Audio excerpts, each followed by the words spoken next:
If the field at the center of a circular coil is 27 times the field at the point at a distance 4√2 centimeter from its center on its axis, centre से axis का distance कितना 4√2 centimetre. Formula में इस distance को हम लोग x बोलते हैं। तो आपका बोला है कि सेंटर का जो मैग्नेटिक फील्ड है बी सेंटर, वह एक्सिस वाले मैग्नेटिक फील्ड का कितना 27 टाइम्स, और एक्सियल डिस्टेंस x का वैल्यू कितना है 4√2 सेंटीमीटर। तो B centre equals to 27 times of B axial. B centre is mu naught I by 2r, formula कल देखे थे। और 27 B axial is mu naught I r square by 2 into x square plus whole to the power 3/2। यहाँ से mu naught आई से mu naught I cancel, और यह 2 से यह 2 कैंसिल। इसको यहाँ पर लाके मल्टीप्लाई करें तो x square plus r square to the power 3/2, और यह r इधर जाके मल्टीप्लाई हुआ तो 27r क्यूब। चाहेंगे हम लोग कि यहाँ का पावर 3 और यहाँ का पावर 3 क्या हो जाए, कैंसिल हो जाए। तो यह बचेगा 1/2, तो x square plus r square to the power 1/2 equals to, सीधा यहाँ क्यूब नहीं करना होगा, इसको लिखना होगा 3r का होल क्यूब। तब इधर का पावर 3 से उधर का पावर 3 कैंसिल होगा, होगा या नहीं होगा। या यहाँ हटा लीजिएगा 3 और यहाँ हटा लीजिएगा, इसको ऐसे ही छोड़ देंगे। तो यह क्या बचेगा 3r। अब आपको क्या चाहिए,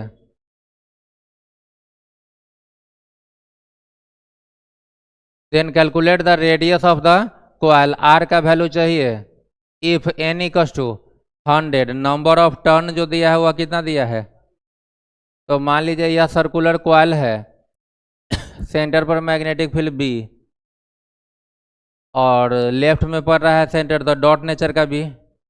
तो एक और यदि ऐसा ही कॉइल उतना ही रेडियस उतना ही करंट का, तो उसके कारण भी मैग्नेटिक फील्ड B, तो दोनों टर्न के कारण नेट 2B, 3 टर्न है तो 3B, n टर्न है तो n टाइम्स ऑफ B। लेकिन यदि सेंटर वाला n टाइम्स हो रहा है तो एक्सियल वाला भी n टाइम्स होगा, तो उस n का कोई फायदा नहीं है।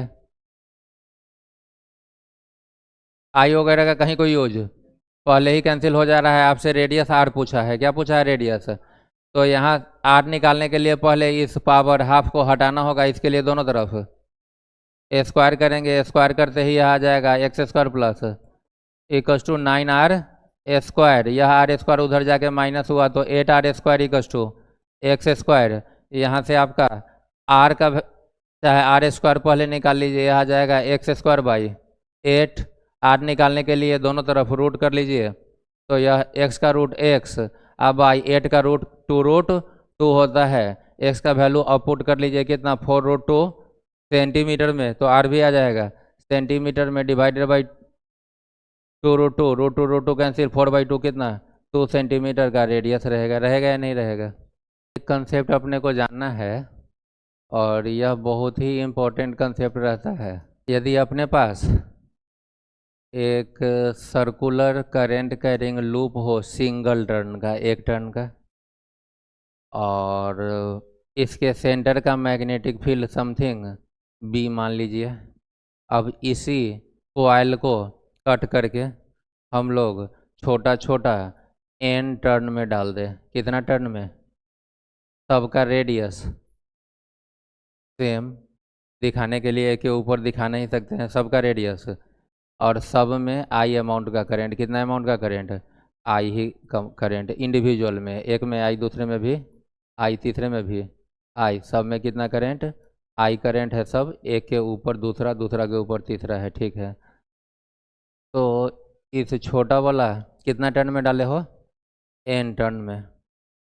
तो यह जो छोटा वाला लूप है, इसके सेंटर का जो मैग्नेटिक फील्ड होगा, यदि इसके सेंटर का मैग्नेटिक फील्ड B था, तो इसके सेंटर के मैग्नेटिक फील्ड को B' बोल ले, तो B' हमेशा इनिशियल मैग्नेटिक फील्ड का n टाइम्स ना करके n स्क्वायर टाइम्स आता है। कितना टाइम्स आता है, n स्क्वायर टाइम्स आता है। कारण क्या है तो समझिए। तो B तो आप लिखते हो सर्कुलर कॉइल के लिए कितना mu naught I by 2r,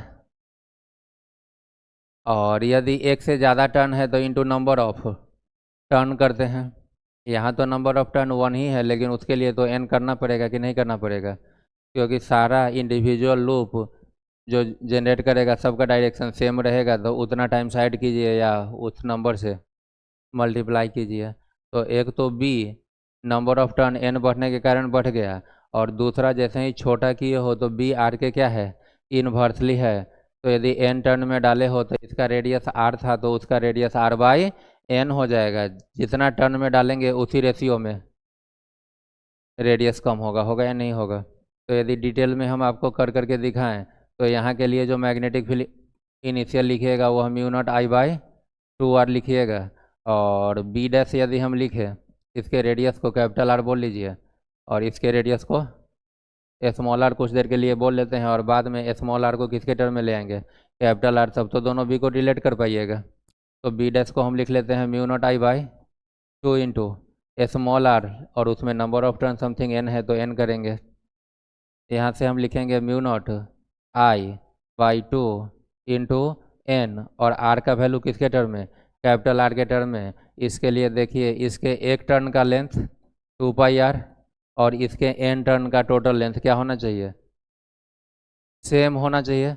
इसी को काट करके वह बनाए हैं कि नहीं, तो उसका टोटल लेंथ हो जाएगा 2πr इंटू n कि नहीं, 2πr इसका r इंटू n, 2π से 2π कैंसिल, छोटा वाला का रेडियस जो होगा वह बड़ा वाला का 1/n टाइम्स होगा। तो जैसे ही इस स्मॉल r को क्या रखिएगा, कैपिटल R बाई n, इसको क्या कर देगा n स्क्वायर, इसको तो आपने b बोला तो यहाँ से आपको आ गया n स्क्वायर b। और यह याद रखने के हिसाब से ठीक वही कहानी कि अपने पास एक कंडक्टर है जिसका रेजिस्टेंस R है, और यदि इसको खींच करके इसके लेंथ को n टाइम्स कर ले तो पहले रेजिस्टेंस R था तो नया रेजिस्टेंस NR ना होकर के n स्क्वायर R। वैसा ही आप इसको याद रख सकते हैं कि अकेला टर्न है मैग्नेटिक फील्ड भी, उसी को काट करके यदि n टर्न में डाल रहे हैं तब नया magnetic field.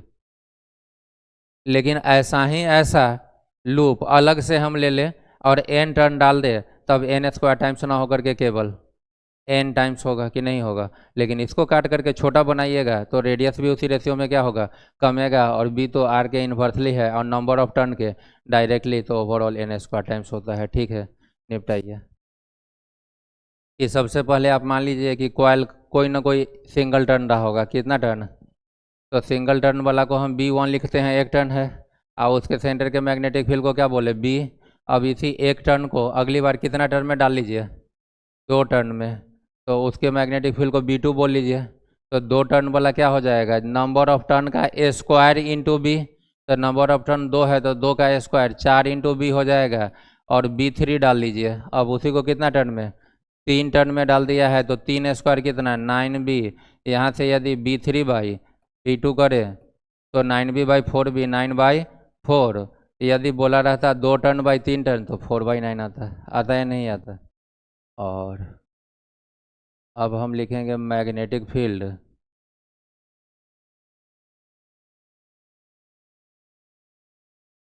At the centre of curvature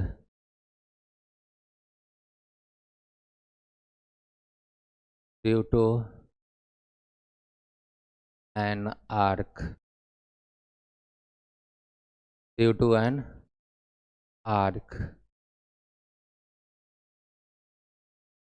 complete circle हो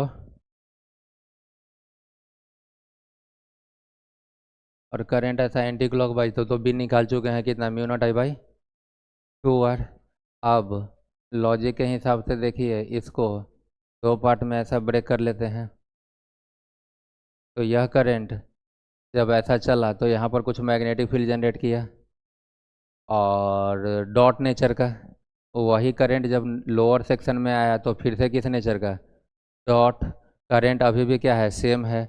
ऊपर वाले सेक्शन का रेडियस और नीचे का रेडियस सेम है, इसका मतलब अपर हाफ और लोअर हाफ दोनों का मैग्नेटिक फील्ड सेम मैग्नीट्यूड का भी और सेम डायरेक्शन का भी होगा, होगा या नहीं होगा।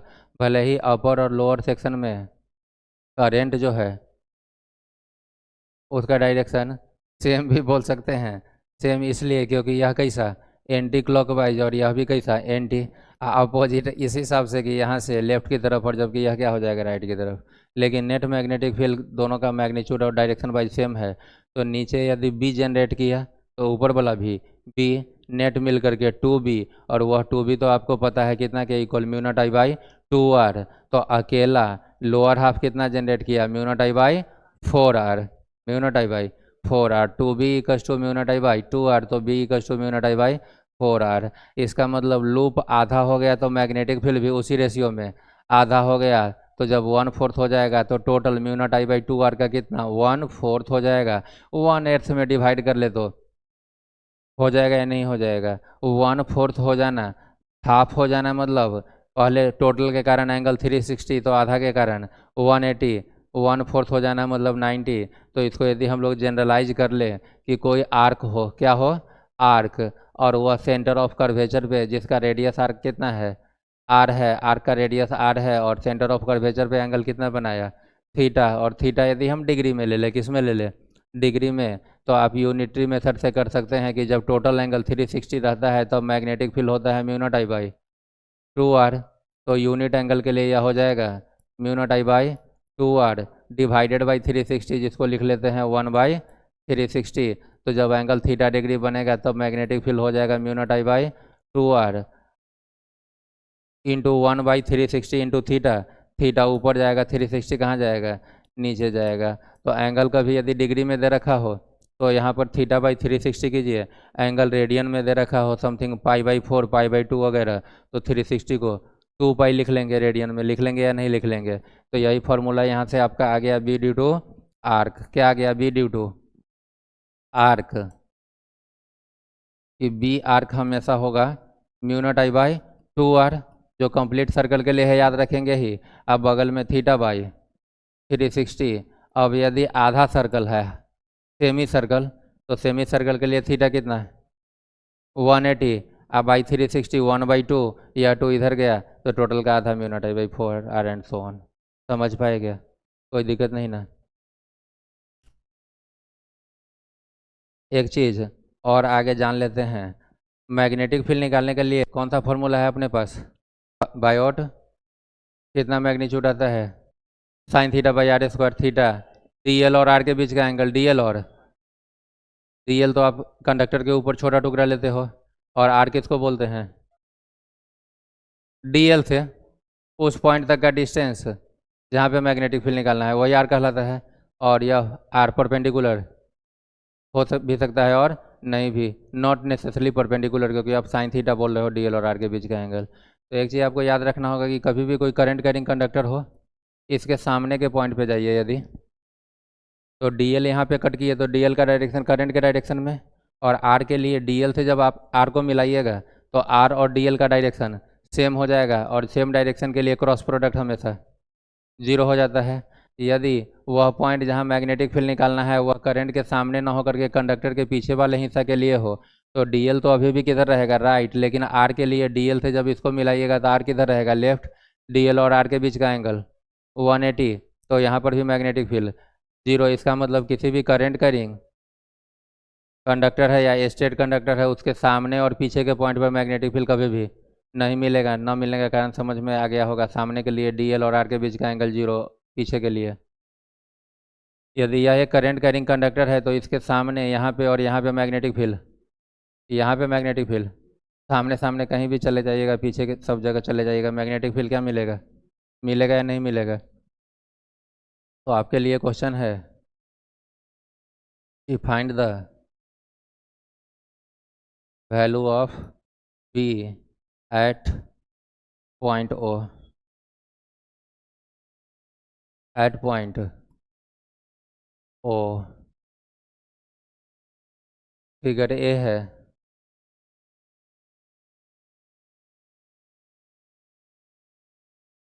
या radius R, point O, current I. Figure B में जो निकालना है अभी भी radius R, point O, current ऐसा है। और फिगर सी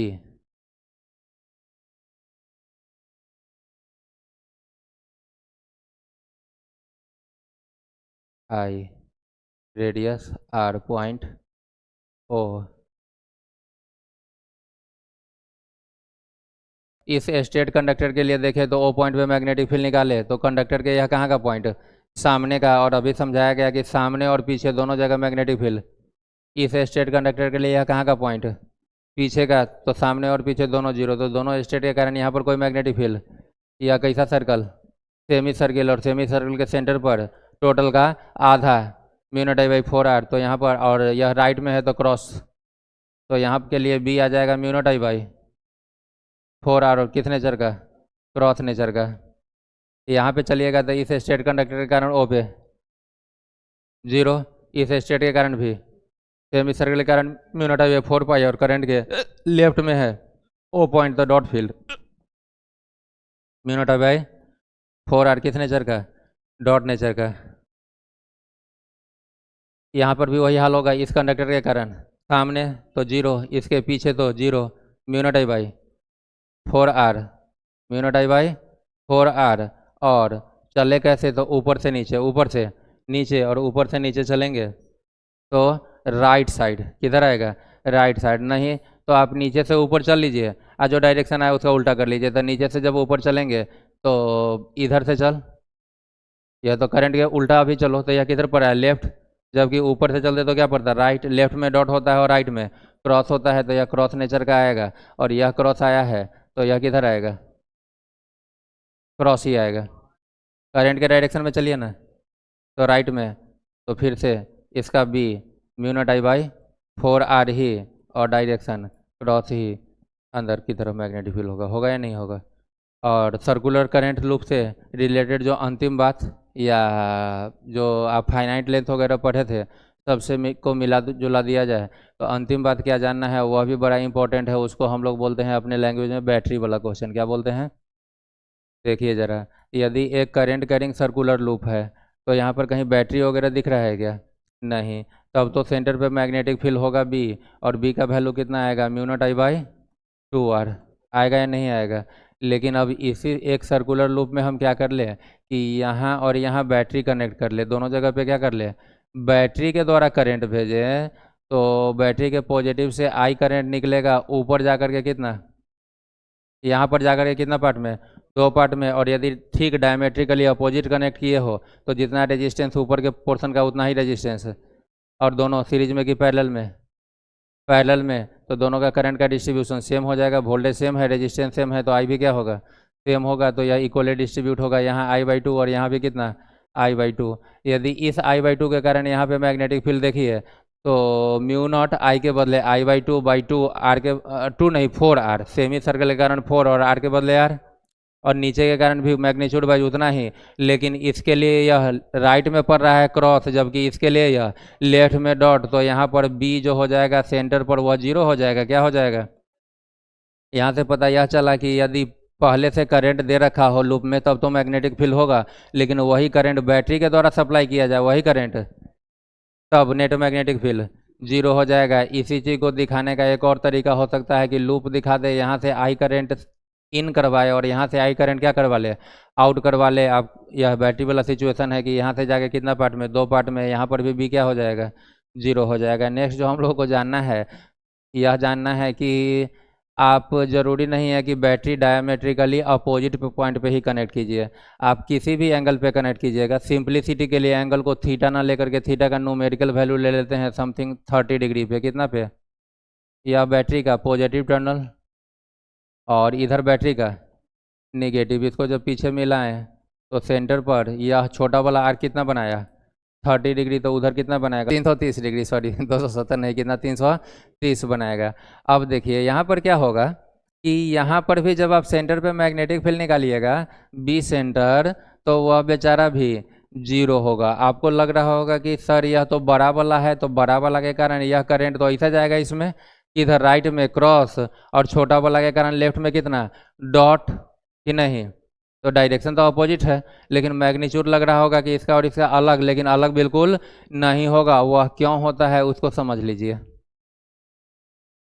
जब आप बी लिखते हो तो बी का फॉर्मूला है μ0I/2r थीटा बाई 360 आर्क के लिए, कि नहीं।